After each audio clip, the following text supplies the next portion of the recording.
సంగారెడ్డి ప్రభుత్వ ఆసుపత్రికి వెళ్లి ఈరియా నాయక్ను పరామర్శించిన సంగారెడ్డి ఎమ్మెల్యే చింతా ప్రభాకర్.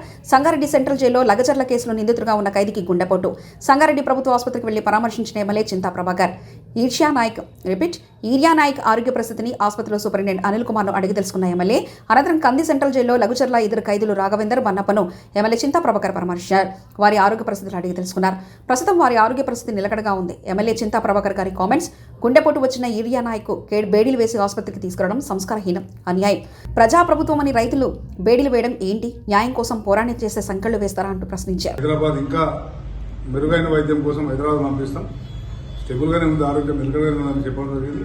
దాంతోపాటు జైల్లో ఉన్నటువంటి ఇంకిద్దరు కూడా వారు కొంచెం ఆరోగ్యం బాగలేదంటే ఎమ్మెల్యే గారు జైలుకి వెళ్ళి పరామర్శించి వారికి కూడా ధైర్యం చెప్పడం జరిగింది. ప్రభుత్వం ఇప్పటికైనా సరే స్పందించి ఆలోచన చేయాలి. ఎందుకంటే గరీబ్ వాళ్ళు మా భూములతోనే రెక్కల కష్టమే బతుకుతామన్నటువంటి రైతులందరూ కూడా ఈ రోజు ఇబ్బంది పడుతుంటే ప్రభుత్వం చూస్తూ ఊరుకోవడం మంచి పద్ధతి కాదు.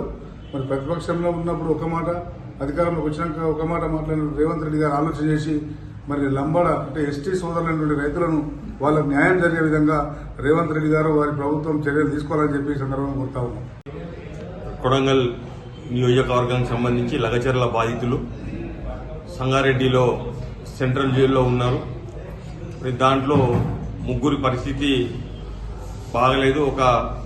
మరి వీర్యనాయక్ అనే మరి బాధితునికి గుండెపోటు వచ్చినట్టు రాగానే మరి గౌరవనీయులు సంగారెడ్డి నియోజకవర్గ శాసనసభ్యులు చింతా ప్రభాకర్ గారి ద్వారా మరి ఈరోజు సెంట్రల్ జైలుకు వెళ్లడం జరిగింది. అలాగే సెంట్రల్ జైల్లో ఉన్న ఇద్దరిని పరామర్శించి మరి అలాగే జిల్లా ప్రభుత్వ ఆసుపత్రికి వెళ్తే ఆసుపత్రిలో వీర్యనాయక్ పరిస్థితిని మరి పరీక్షించిన పిదప అక్కడ ఆసుపత్రి వర్గాలు అతన్ని మరి మెరుగైన వైద్యం కోసం హైదరాబాద్కు పంపాలని చెప్పడం జరిగింది. మరి వారిని హైదరాబాద్ పంపుతాం. ముగ్గురి ఆరోగ్యం నిలకడగానే ఉన్నది. కానీ ఏదేమైనా ఈ రోజు ఈ ప్రభుత్వం చేస్తున్న దుర్మార్గానికి ఈ రోజు ముగ్గురు రైతులు మరి వారి కుటుంబాలు మనోవేదన అనుభవిస్తా ఉన్నారు. చాలా మంది ఈ రోజు జైలుకు వెళ్లిన వెంటనే చాలా మంది అక్కడ ఉన్న బాధితులందరూ మరి ఎమ్మెల్యే గారిని హత్తుకొని వారి బాధను వెలిపుచ్చడం జరిగింది. మరి ఇప్పటికైనా ప్రభుత్వం స్పందించి ఆ బాధితులందరినీ మరి ఇలా విడుదల చేయాలి, మరి వారి కుటుంబాలను ఆదుకోవాలని చెప్పి మరి గౌరవ ఎమ్మెల్యే గారి ద్వారా మేము